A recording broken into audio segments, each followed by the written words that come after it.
এ কি, এই গাছ থেকে কালো কালো ধোঁয়া বেরোচ্ছে কেন? এ কি আজব ঘটনা! কি রে, তুই আমার থাকার জায়গাটা এভাবে কেটে ফেললি কেন?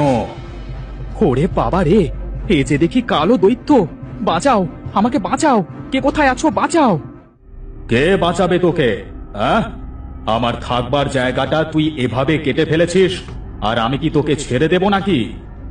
আমি জানতাম না এটা তোমার থাকবার জায়গা। আমি ইচ্ছে করে করিনি, আমাকে ক্ষমা করে দাও। যদি আমি জানতাম যে তুমি এখানে থাকো, তাহলে আমি কখনো এই গাছের আশেপাশে আসতাম না। ছেড়ে দাও, আমাকে ছেড়ে দাও দয়া করে। বাড়িতে আমার অসুস্থ মেয়েটা পড়ে আছে, ছেড়ে দাও আমাকে। ছেড়ে দেব? হ্যাঁ? বেশ, ছেড়ে দিতে পারি, তবে আমার একটা শর্ত আছে। শর্ত? কি শর্ত? আমি তোকে দুটো প্রশ্ন করব। এই দুটো প্রশ্নের উত্তরে যদি তুই আমাকে খুশি করতে পারিস, তাহলে আমি তোকে দুটো উপহার দেব।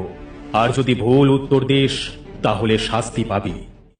কপালে যা আছে তাই হোক। বেশ, ঠিক আছে, করো তুমি প্রশ্ন।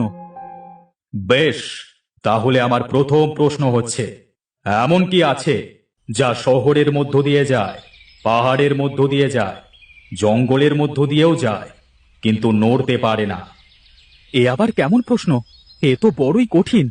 আমি আমি এটা কিভাবে পারবো? যদি না পারো, তবে শাস্তি আছে। আমি একটু ভেবে বলবো। কি হলো, পারবে না? না দৈত্য, মাথায় আসছে না। তাহলে শাস্তির জন্য প্রস্তুত হও। এই প্রশ্নের উত্তর হলো রাস্তা। রাস্তা সব কিছুর মধ্য দিয়েই যায়, কিন্তু সে একা একা নড়াচড়া করতে পারে না। তোমার প্রথম শাস্তি হলো, যে রাস্তা দিয়ে এসেছো সেই রাস্তায় 10 পা হেঁটে যাও।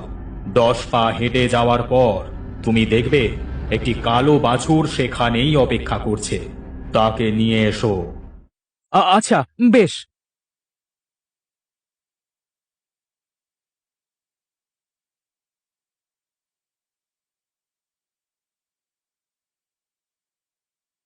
এবার আমার দ্বিতীয় প্রশ্ন শোনো।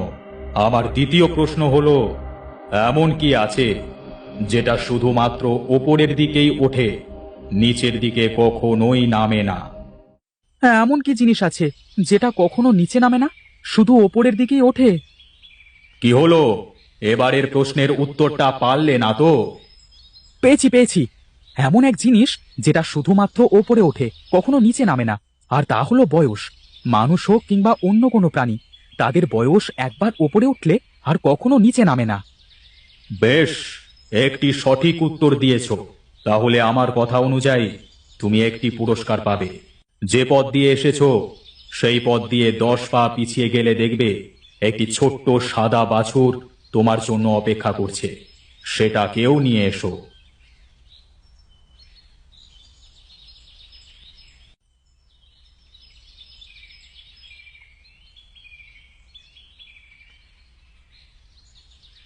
এই দুটো বাছুর আমি তোমাকে দিলাম। কালো বাছুরটা হলো তোমার শাস্তি, আর সাদা বাছুরটা হলো তোমার উপহার। তুমি যখনই কোনো ভালো কাজ করবে, এই কালো বাছুরের জন্য তোমার সেই কাজটা নষ্ট হয়ে যাবে। আবার যখন তুমি কোনো বিপদে পড়বে, তখন এই সাদা বাছুরের জন্য তোমার সেই বিপদ কেটেও যাবে। এ কি বলছো তুমি দৈত্য? আমি তাহলে সারা জীবন দোটানার মাঝেই থেকে যাব? যদি বুদ্ধি কাজে লাগা তাহলে, তবে সেই বুদ্ধিটা আমি বলে দেব না। যাও, এখন এখান থেকে এসো। আচ্ছা, বেশ।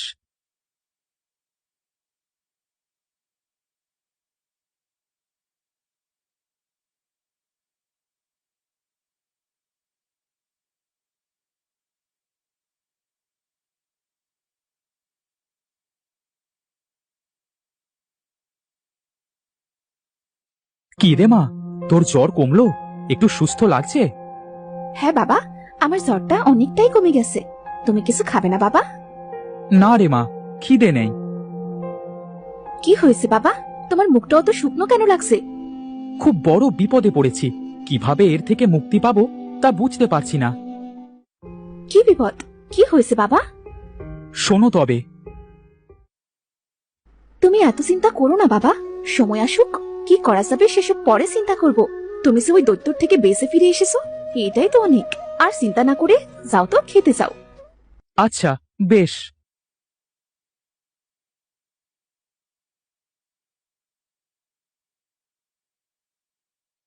কি হে কাঠুরে, বাড়ি আছো নাকি? এই তো কর্তা বাবু, আপনি এসেছেন যে। আমায় ডেকে পাঠালেই তো আমি চলে যেতাম।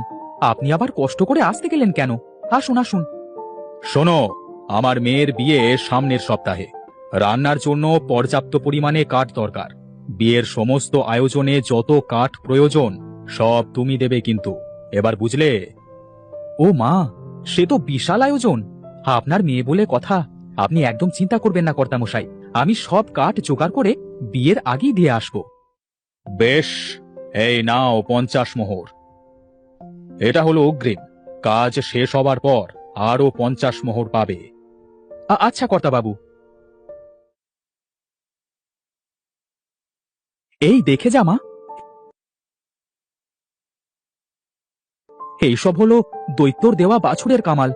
আমি বেশ বুঝতে পারছি, ওই বাছুরের গুণেই আমি একদিনেই এত বড় একটা কাজের সুযোগ পেলাম। মোড়ল মশাই 50 মোহরও দিয়ে গেছে। এ তো বেশ ভালো কথা। এখন থেকেই তবে কাজ শুরু করে দিতে হবে। চলো বাবা, ঘরের ভেতর যাই। দৈত্যের দেওয়া বাছুরের গুণ? বেশ, তবে দৈত্যের দেওয়া সেই বাছুরটা আমার ভাগ্যেই আছে। তবে আজ রাতেই সরাতে হবে বাছুরটাকে।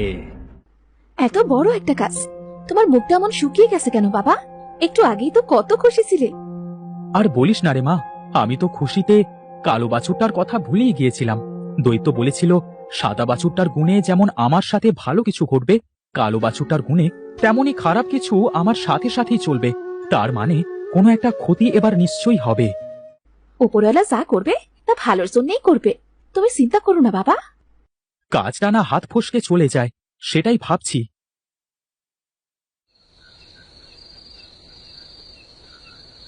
কি ব্যাপার, এখানে তো দুটো বাছুর, এর মধ্যে কোনটা দৈত্যের দেওয়া সেটাই তো বুঝতে পারছি না। এক কাজ করি, দুটোই নিয়ে কেটে পড়ি। না না না না, দুটো নেওয়াটা ঠিক হবে না। দুটো নিলে আবার সহজেই ধরা পড়ে যেতে পারি। আমি বরং ভাবি কোনটা দৈত্যের দেওয়া।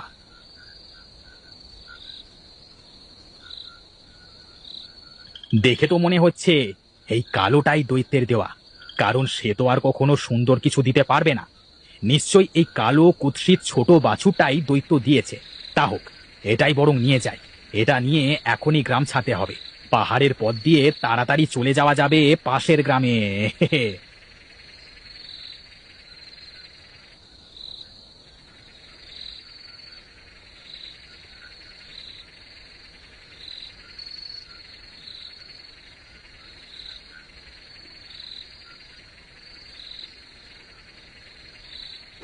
আহ!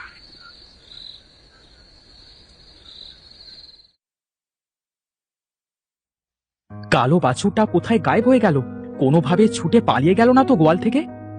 সে যাকে, তাতে তো আমাদের ভালোই হয়েছে বলো। কাল